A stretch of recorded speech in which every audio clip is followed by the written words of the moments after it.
नमस्कार, आप देख रहे हैं SBCN टाइम्स और आपके साथ मैं हूं वैशाली व्यास। आइए बुलेटिन की शुरुआत करते हैं इस वक्त की अहम खबरों के साथ। जहरीली शराब से मौत के आंकड़ों में हुआ इजाफा। कांग्रेस ने अब तक जहरीली शराब के सेवन से 13 लोगों की मौत होने का किया दावा। मंदसौर में किसानों को पड़ रही है दोहरी मार। एक तरफ कम बारिश ने बढ़ाई किसानों की चिंता, तो वहीं पीला मोजक बीमारी का फसलों पर बढ़ा प्रकोप। और मंदसौर विधायक के नन्हे पोते का एक वीडियो हो रहा है सोशल मीडिया पर वायरल। अपने दादा की तरह डिबेट शो की नकल कर रहा है नौनिहाल। बुलेटिन में अब रुक करते हैं मंदसौर से जुड़ी खबरों की ओर। मंदसौर जिले के पीपलिया मंडी क्षेत्र में रविवार को जहरीली शराब से एक और युवक की मौत की खबर सामने आई है। युवक सुजानपुरा गांव का निवासी है, जिसकी मौत के बाद परिजनों और कांग्रेसी नेताओं ने जहरीली शराब से मौत होने का आरोप लगाया है। पुलिस और प्रशासन मामले की जांच में जुट चुका है। उधर कांग्रेस ने शराब से मौत के आंकड़ों की संख्या में इजाफा करते हुए 13 लोगों की मौत अब तक होने का दावा किया है। क्या है पूरा अपडेट, जानिए SBCN संवाददाता देवेंद्र मौर्य के साथ। SBCN न्यूज़ देख रहे हैं आप। जहरीली शराब मौत मामले में SBCN न्यूज़ आप सभी दर्शकों को लगातार अपडेट दे रहा है। ताज़ा अपडेट रविवार का यह है कि जहरीली शराब मामले में एक और मौत का आंकड़ा बढ़ने की खबर सामने आई है। खैर, इस बात की पुष्टि फिलहाल आधिकारिक तौर से नहीं की गई है, लेकिन पिपलिया मंडी थाना क्षेत्र के सुजानपुरा गाँव में एक युवक की रविवार को संदिग्ध मौत हुई। परिजनों ने इस युवक की मौत मामले में जहरीली शराब का आरोप लगाया है। युवक की तबीयत जो है परिजनों के मुताबिक शराब पीने के बाद बिगड़ी। उसे अस्पताल ले जाया गया, लेकिन रास्ते में उसकी मौत हो गई। मंदसौर के जिला चिकित्सालय में युवक को डॉक्टरों ने मृत घोषित कर दिया। उसके बाद शव का पोस्टमार्टम करवाया गया और उसका अंतिम संस्कार किया गया। इस दौरान मौके पर पहुंचे कांग्रेस नेताओं ने मामले में यह आरोप लगाया है कि अब मंदसौर जिले के पिपलिया मंडी क्षेत्र में जहरीली शराब से मौत के आंकड़े 13 पर पहुंच चुके हैं। इससे पहले कांग्रेस ने 12 लोगों की मौत जो है अब तक होने का आरोप इस पूरे मामले में लगाया था। उधर आधिकारिक पुष्टि के यदि माने तो प्रशासन की ओर से 7 लोगों की मौत की पुष्टि जो है इस पूरे मामले में की गई है। 5 लोगों की PM रिपोर्ट प्राप्त हो चुकी है। SIT के द्वारा इस पूरे मामले की जाँच की गई थी और शनिवार को SIT ने अपनी जाँच रिपोर्ट सौंपी भी है। इधर शनिवार देर शाम आबकारी मंत्री और मल्हारगढ़ के विधायक जगदीश देवड़ा भी पीड़ित परिवार से मिलने पहुंचे थे, उन्हें सांत्वना दी, मदद का भरोसा दिलाया। लेकिन रविवार को फिर खबर आई कि एक और युवक की मौत हो गई। SBCN न्यूज़ फिलहाल इसकी पुष्टि नहीं करता है कि इस युवक की मौत जहरीली शराब से हुई, लेकिन विपक्ष यानी कि कांग्रेस जो कि शुरू से ही आरोप लगा रहा है, इसके बाद परिजनों ने भी जो है इस मामले में युवक की मौत मामले में जहरीली शराब पीने से उसकी मौत होने की बात कही है, आरोप लगाया है। फिलहाल इस पूरे मामले की जांच पुलिस और प्रशासन की ओर से की जा रही है। शव का पोस्टमार्टम करवा दिया गया है। लेकिन आपको बता दें कि लगातार इलाके में जहरीली शराब के मामले में दहशत बनी हुई है। पिपलिया मंडी के खकरई, पिपलिया मंडी नगर और गुड़बेली, इन गांवों में लोगों की मौत हुई है। सिंधपन में भी लोगों की मौत होने की बात सामने आई थी। कांग्रेस के दावे के मुताबिक 7 लोगों की मौत की पुष्टि प्रशासन ने की है। कांग्रेस के दावे में 12 लोगों की मौत जो है इससे पहले थी, लेकिन अब वह संख्या बढ़कर 13 हो चुकी है। रविवार को मंदसौर जिला कांग्रेस के महासचिव परशुराम सिसोदिया ने मामले में आरोप लगाया है कि आबकारी मंत्री के दौरे के बाद फिर एक युवक की मौत हो गई। आंकड़ा 13 पर पहुंच चुका है। इस्तीफा दे देना चाहिए। तो निश्चित ही कांग्रेस पूरे मामले को शुरुआत से ही भुनाने में और भाजपा पर तंज कसने में लगी हुई है। रविवार को हुई इस मौत के बाद फिर जो है कांग्रेस नेताओं ने इस मामले में बीजेपी को घेरने की कोशिश की और तंज कसते हुए कहा कि यह आंकड़ा लगातार बढ़ता जा रहा है। आंकड़ा 13 पर पहुंच चुका है और बीजेपी के नेता केवल और केवल लोगों के बीच खाली हाथ पहुंच रहे हैं और उन्हें केवल सांत्वना दे रहे हैं, जबकि पीड़ित परिवारों को 25-25 लाख रुपए का मुआवजा मिलना चाहिए। सुजानपुरा में रविवार को हुई युवक की मौत के मामले में आपको जानकारी दे दें कि युवक का नाम दिलीप सिंह, पिता जुझार सिंह है। 21 वर्ष इसकी उम्र बताई जा रही है, जिसकी मौत हुई है। युवक ने शराब पी थी। परिजनों के मुताबिक यह कहा गया है उसकी तबीयत बिगड़ी और उसे जब अस्पताल ले जाया गया तो रास्ते में उसकी मौत हो गई। तो निश्चित ही मंदसौर जिले में जहरीली शराब से मौत का यह कांड अब पूरे राजधानी में जो है शुरुआत से ही सुर्खियां बटोर रहा है और एक बार फिर रविवार को इस मामले में नया अपडेट आया कि एक युवक की मौत हुई है। इसके बाद एक बार फिर हलचलें तेज हो गई हैं। फिलहाल पुलिस और प्रशासन की ओर से इस युवक की मौत के मामले में जानकारी जुटाई जा रही है और PM रिपोर्ट और विशाल रिपोर्ट का इंतजार रहेगा कि आखिरकार इस एक और युवक की मौत किस वजह से हुई है। फिलहाल प्रशासन की ओर से 7 मौतों की पुष्टि है, वहीं कांग्रेस ने अपने दावे में 13 लोगों की मौत होने की पुष्टि की है, दावा किया है। Devendra Maurya, SBCN times, Mandsaur. मंदसौर जिले में जहरीली शराब से 7 मौतों के बाद शनिवार शाम प्रदेश के आबकारी और घटना क्षेत्र के विधायक जगदीश देवड़ा ने खकराई गांव पहुंचकर शराब कांड में प्रभावित परिवारों से मुलाकात की। मंत्री देवड़ा ने शोकाकुल परिजनों से भेंट की और उन्हें सांत्वना दी, वहीं हर संभव मदद का भरोसा दिलाया। इस दौरान मंत्री देवड़ा ने कहा कि दोषियों को हर हाल में सजा मिलेगी। इस दौरान स्थानीय लोगों ने वित्त मंत्री को अवैध शराब के संबंध में शासन की कार्रवाई को लेकर ज्ञापन सौंपकर दोषियों को जल्द पकड़ने की मांग की। ज्ञापन में लोगों ने कहा कि वे चाहते हैं क्षेत्र में शांति व्यवस्था बनी रहे, पूरे घटनाक्रम के दोषी जल्द से जल्द सलाखों के पीछे हो। ज्ञापन में लोगों ने घटना के संबंध में संवेदनशीलता के साथ कार्य करने और किसी प्रकार की राजनीति से दूर रहने की अपेक्षा की। उनकी मांग है कि अपराधी को सजा मिले।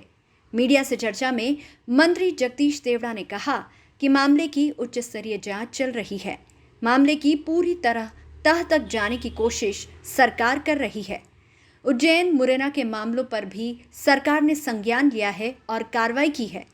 यदि कहीं ऐसा लगता है कि कानून में लचीलापन और कोई कमी है तो आगामी समय में कड़ा कानून बनाने पर भी विचार किया जाएगा और इसी तरह कड़ी कार्रवाई कर इस अवैध कार्य को बंद करने के पूरे प्रयास किए जाएंगे। कोई भी दोषी छूटेगा नहीं। कांग्रेस पर तंज कसते हुए मंत्री जगदीश देवड़ा ने कहा कि कांग्रेस के पास बोलने के लिए कुछ नहीं है। सत्ता जाने के बाद कांग्रेस विचलित है। कांग्रेस के स्थानीय नेता पहले अपने गिरेबान में झांक ले। उन्होंने पहले भी इसी क्षेत्र में किसानों की आड़ लेकर असामाजिक तत्वों के साथ मिलकर क्षेत्र में हुड़दंग मचाकर लोगों का नुकसान किया था।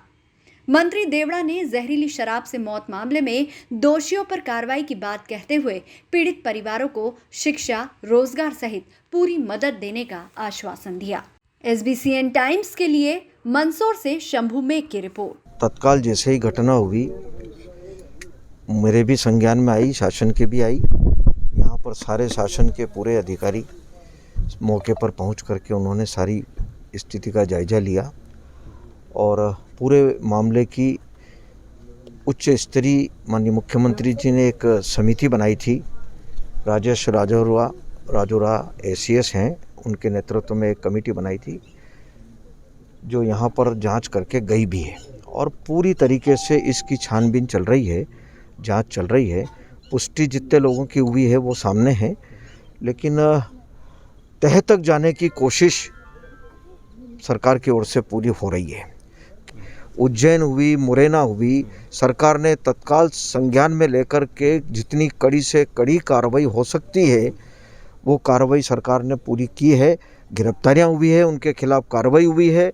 और जहां तक सवाल कानून का है, अगर कहीं मुझे लगता है कि उसमें कोई ऐसा लगता है कि लचीलापन या जो भी कुछ कमी है, तो अभी प्रदेश के मुख्यमंत्री जी ने इस बात को कहा है कि अगर विधानसभा में अगर कोई कड़ा कानून और बनाने की आवश्यकता पड़ी तो उसको भी बनाएंगे, लेकिन इस अवैध काम को रोकने का हर संभव प्रयास सरकार करेगी। अभी कुछ समय बाद ही विधानसभा प्रारंभ हो रही है तो वो सबके सामने आएगा। अभी मसौदा तैयार हो रहा है उसका।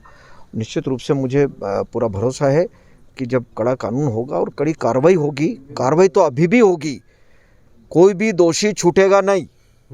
कोई दोषी को हम छोड़ने के पक्ष में बिल्कुल नहीं है। सरकार बिल्कुल कांग्रेस के पास बोलने के लिए क्या है?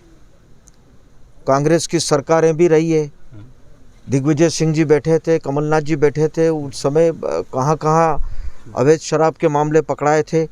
मुझे उसमें जाने की ज़रूरत नहीं है, मैं ये नहीं कहना चाहता, लेकिन कांग्रेस के पास कोई बोलने की गुंजाइश नहीं है। एक ही काम बचा है, यही काम बचा, उनके नहीं करते हैं वो, है ना। और कांग्रेस तो मुझे लगता है कि विचलित है, इस समय विचलित हो रही है, क्योंकि 15 माह वो सरकार में रहे हैं और सरकार कैसे गई है उनकी, क्या क्या लोगों के सामने उनने कहा था, क्या काम किए उनने, और इसी के कारण वो अभी इस समय विचलित है। यहाँ भी कांग्रेस के कई ऐसे नेता हैं जो बोलते हैं, लेकिन वो अपने गिरेबान में झांक करके देखे। पहले भी कांग्रेस ने किसानों की आड़ में किसान आंदोलन प्रारंभ किया था।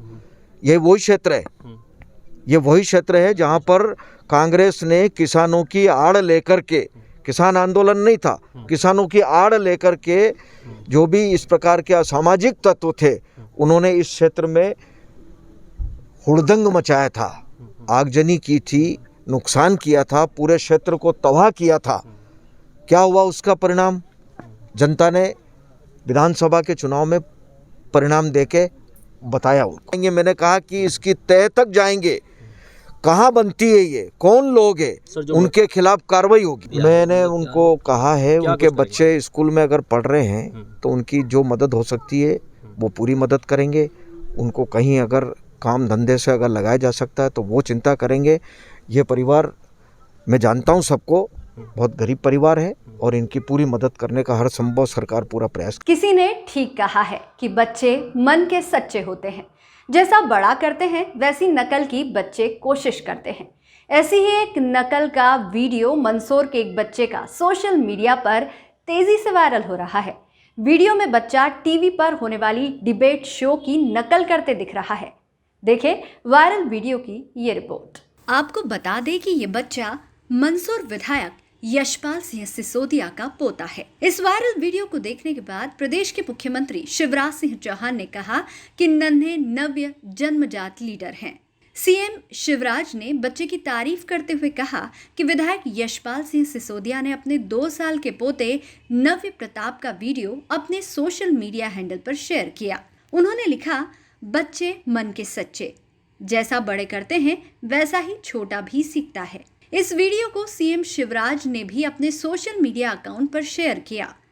सीएम ने लिखा, हमारे नन्हे नव्य प्रताप तो जन्मजात लीडर है। आपका डिबेट करने का स्टाइल तो अद्भुत है। 37 सेकंड के इस वीडियो की शुरुआत में बच्चा ट्राइपॉड को ठीक करता दिखाई देता है। वीडियो में बच्चे से कहा जाता है, बस बेटा हो गया, क्या कर रहे हो आप? तो बच्चा जवाब देता है, डिबेट में दादू हूँ। इसके बाद बच्चा सोफे पर चढ़ता है और डिबेट के अंदाज में दोनों हाथ हिलाकर जोर जोर से मुंह से आवाज निकालने की कोशिश करता है। अंत में बोलता है, थैंक यू, मेरी डिबेट हो गई। विधायक सिसोदिया को कई बार टीवी पर डिबेट करते देख उनके पोते ने भी नकल करने की कोशिश की। इंटरनेट पर शेयर होते ही वीडियो काफी पसंद किया जा रहा है। वहीं कुछ यूजर्स ने कहा कि बच्चे ने तो सच्चाई बता दी। यही हो रहा है आजकल टीवी में डिबेट के नाम पर।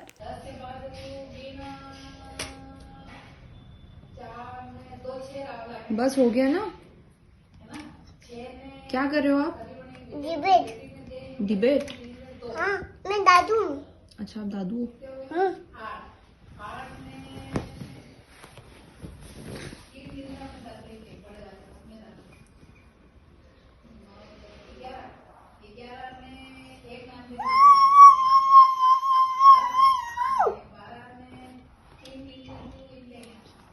थैंक यू, मेरी डिबेट हो गई। थैंक यू, आपकी डिबेट हो गई। बुलेटिन में यहाँ रुकेंगे एक छोटे से ब्रेक के लिए। आप बने रहिए हमारे साथ।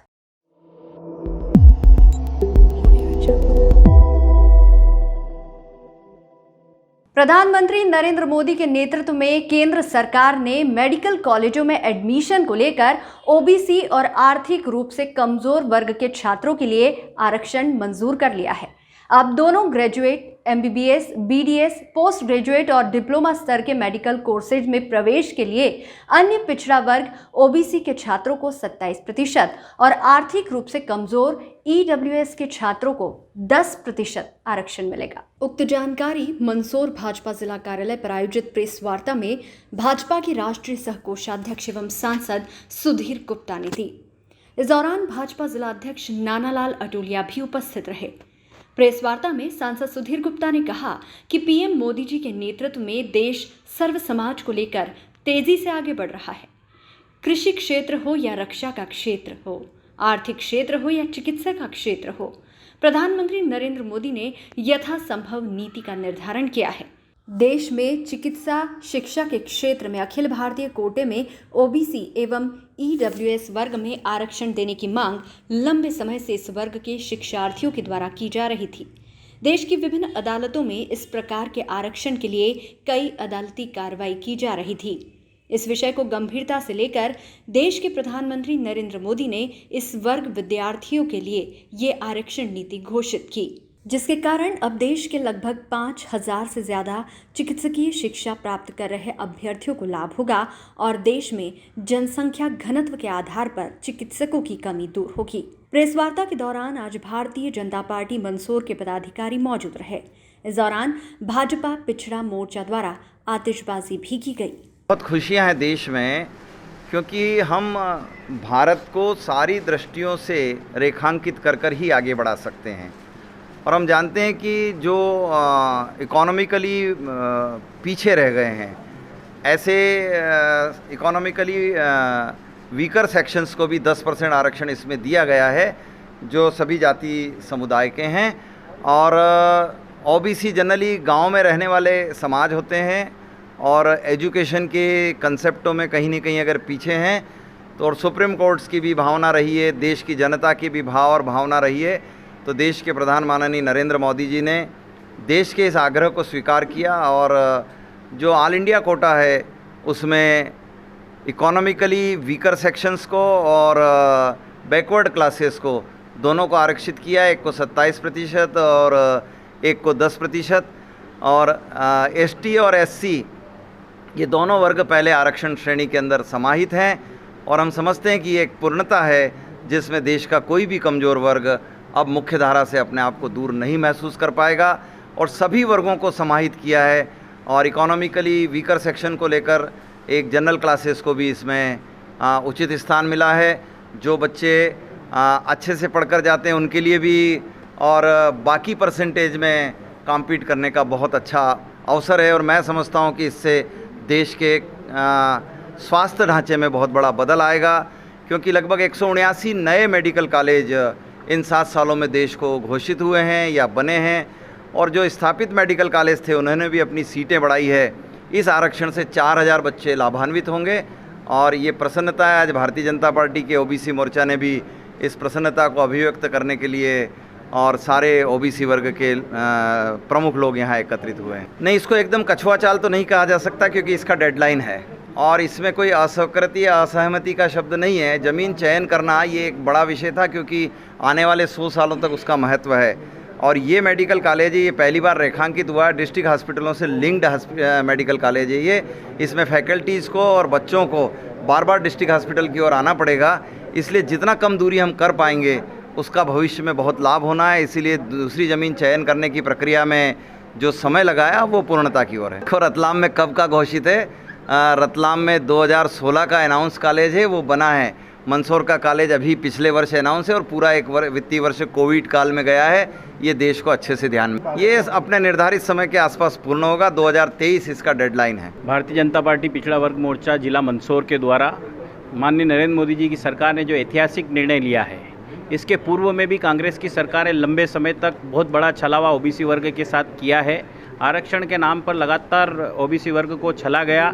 आज कहीं न कहीं नरेंद्र मोदी जी की सरकार ने वो महसूस किया और वो अधिकार देने का, जो बच्चे लगातार कहीं न कहीं गरीब हैं, अति पिछड़े हैं या ग्रामीण क्षेत्र में निवास करते हैं या आर्थिक कारणों से कहीं न कहीं वो अपनी शिक्षा को अन्य लोगों से कंपटीशन नहीं कर पाते हैं, उनको पूर्ण रूप से कहीं न कहीं भागीदारी देने के लिए 27% आरक्षण की व्यवस्था माननीय नरेंद्र मोदी जी ने की है। और गरीब रूप से भी, जो आर्थिक रूप से गरीब है अन्य वर्ग के लोग, उनको लिए भी 10% का जो आरक्षण में व्यवस्था की गई है चिकित्सा के क्षेत्र में अन्य प्रकार की श्रेणियों में, निश्चित रूप से बहुत ही हर्ष है। सभी ओबीसी जातियों के लगातार प्रमुख लोगों के, समाज के लोगों के लगातार फ़ोन आ रहे हैं और वो धन्यवाद ज्ञापित कर रहे हैं। उसी धन्यवाद की प्रक्रिया में आज नरेंद्र मोदी जी की सरकार को धन्यवाद देने के लिए हमारे ओबीसी वर्ग मोर्चे के सभी जिले के पदाधिकारी, मंडलों के पदाधिकारी यहाँ उपस्थित हुए। संगठन को भी धन्यवाद दिया और माननीय सांसद जी के माध्यम से पूरी संसद को, जहाँ से ये कानून बनते हैं और जो कानून नीचे इम्प्लीमेंट होते हैं, उनको पूरा धन्यवाद और आभार के लिए आज ये प्रेस वार्ता हमने बुलाई। और आतिशबाजी कर मिठाइयाँ बांटकर खुशियाँ बांटी गई। और निश्चित रूप से आगामी समय में भी इसी प्रकार समाज के जो पिछड़े लोग हैं, जो गरीब लोग हैं, जो वंचित रह गए हैं, उनकी चिंता भारतीय जनता पार्टी सरकार, वो चाहे भले राजनीतिक क्षेत्र में हो, सामाजिक क्षेत्र में हो, आर्थिक क्षेत्र में हो या शिक्षा के क्षेत्र में हो, लगातार सबको पूरा अधिकार देने का काम सरकार करती आई है और उसी में एक कदम और है। मंदसौर जिले में पहले बारिश की कमी और फसलों में फैल रही बीमारी से किसानों की चिंता और अधिक बढ़ गई है। सोयाबीन की फसल में पीला मोजक की बीमारी से किसान चिंतित है। पीला मोजक बीमारी के चलते सोयाबीन की फसल काफी खराब होती जा रही है। मंदसौर जिले के अधिकांश इलाकों में सोयाबीन की फसल पर पीला मोजक बीमारी का साया है। गौरतलब है कि मंदसौर जिले में इस बार मॉनसून काफी देरी से आया। ऐसे में पहले कम हुई बारिश से फसल पूरी तरह सूख गई और फिर जब बारिश हुई तो फसलों को कुछ हद तक राहत मिली। लेकिन अब पीला मोजक नामक बीमारी ने फसलों को नुकसान पहुंचाना शुरू कर दिया है। कई क्षेत्रों में अच्छी खड़ी सोयाबीन की फसल में पीला मोजक का रोग उत्पन्न हुआ, जिसके बाद फसलें बड़ी तेजी से बिगड़ रही है। किसानों के अनुसार वह पीला मोजक बीमारी से फसलों को बचाने के लिए कीटनाशक दवाइयों का छिड़काव कर रहे हैं। बावजूद इसके फसल सुधरने का नाम नहीं ले रही है। इधर कृषि दवाई विक्रेता की माने तो 5% से अधिक नुकसान होने पर कीटनाशक दवाई का कोई असर नहीं होने वाला है। कृषि दवाई विक्रेताओं ने कहा कि अगर फसल में 5% से कम नुकसान है तो कीटनाशक दवाई से बीमारी को कंट्रोल किया जा सकेगा, लेकिन पीला मोजक बीमारी का रोग काफी तेजी से सोयाबीन की फसल में बढ़ रहा है, जिस पर इतनी आसानी से काबू पाना संभव नहीं है। लिहाजा इन दिनों बारिश की कमी और पीला मोजक बीमारी से किसान परेशान हैं। SBCN टाइम्स के लिए मंदसौर से शुभम चौहान की रिपोर्ट। हाँ, इस साल तो सोयाबीन की काफ़ी हालत ख़राब है। एक तो बारिश की वजह से भी फसल ख़राब हुई किसानों की, और अभी एक रोग आया है नया। सोयाबीन अपने आप पीली पड़ रही है। बहुत सी दवाइयों को छिड़काव कर रहे हैं लोग, किसान जाके दवाई की दुकान से ला के ख़रीद के छिड़काव कर रहे हैं, लेकिन उससे भी कुछ कवर नहीं हो रही है। इस बार तो सोयाबीन की हालत थोड़ी ज़्यादा ही ख़राब है। जो ऊँचे के खेत है उनमें ज़्यादा ख़राब है, और अब जो बारिश हुई है इससे और दवाई से मिलकर भी नहीं सुधर रही है। अभी जो किसान भाई अपने खेत से जो पौधा उखाड़ के ले जा रहे हैं और दवाई की दुकान पे बताते हैं कि भाई ये रोग है, उस हिसाब से सभी दुकान वाले अपने अपने हिसाब से दवाई दे रहे हैं। कोई ट्राइजोफास दे रहा है, कोई एंडोसल्फान तो बंदी हो गई है, कोई दूसरी अदर वदर दवाइयाँ दे रहे हैं। जो किसान बस उस समस्या को बताते हैं और दवाई लेके टानिक खाने वगैरह ये लेके आगे के छिड़काव कर देते हैं। उससे उस रोग में रुकावट हो रही है, लेकिन पूरी तरह सुधर नहीं रहा है। नहीं, उसमें इल्ली भी पड़ रही है और पीलापन भी है। इल्ली भी पड़ रही है और पीलापन भी है, और जिसमें पीलापन नहीं है उसमें इल्ली का प्रकोप ज़्यादा है। अब इल्ली की दवाइयाँ का छिड़काव, ये मौसम थोड़ा ऐसा खुल जाए तो दवाई छिड़के किसान ला के रख रखी है घर में। अब जैसे ही ये मौसम खुला उसमें थोड़ी धूप चाहिए। अभी बारिश के जो फुहारे आ रहे हैं तो इसमें छिड़काव करो तो बारिश में धुल जाती है दवाई, इसलिए रुके हुए हैं। जैसे ये मौसम खुलेगा फिर दवाई का छिड़काव करेंगे। इल्ली का प्रकोप तो है। सोयाबीन में ऑलरेडी ये एक वायरस है, और जो सोयाबीन में घेरे बैठ रहे हैं धीरे धीरे बड़ा रूप ले रहे हैं। रूप ले रहे बड़ा रूप, और पूरा खेत पीलापन हो जाएगा। उसके लिए अगर कंट्रोल करना है तो कम 5% ही अगर पीलापन है खेत में तो कंट्रोल हो सकता है। अगर आप सोच लो 50% पीलापन आ जाए उसके बाद आप उन्हें स्प्रे करेंगे तो कंट्रोल नहीं होगा। और उसके लिए आपको स्प्रे करना पड़ेगा ट्राइसोकनाजोल प्लस हेक्साकोनाजोल या टेबुकोनाजोल सल्फ़र, या फिर एजेक्स्टोबिन टेबुकोनाजोल का स्प्रे आप करोगे सही समय पे सही डोज, तो आपकी फसल बच सकती है। उसके साथ आपको मच्छर का स्प्रे करना पड़ेगा, और इल्ली का तो ऑलरेडी आप जो भी डाल रहे हो डालना पड़ेगा, तो ये फसल आपकी बच सकती है। नहीं तो ये 8 से 10 दिन में और सोयाबीन के खेत बैठ जाएंगे। इस बुलेटिन में फिलहाल इतना ही। लगातार न्यूज़ अपडेट्स के लिए देखते रहिए SBCN टाइम्स। नमस्कार।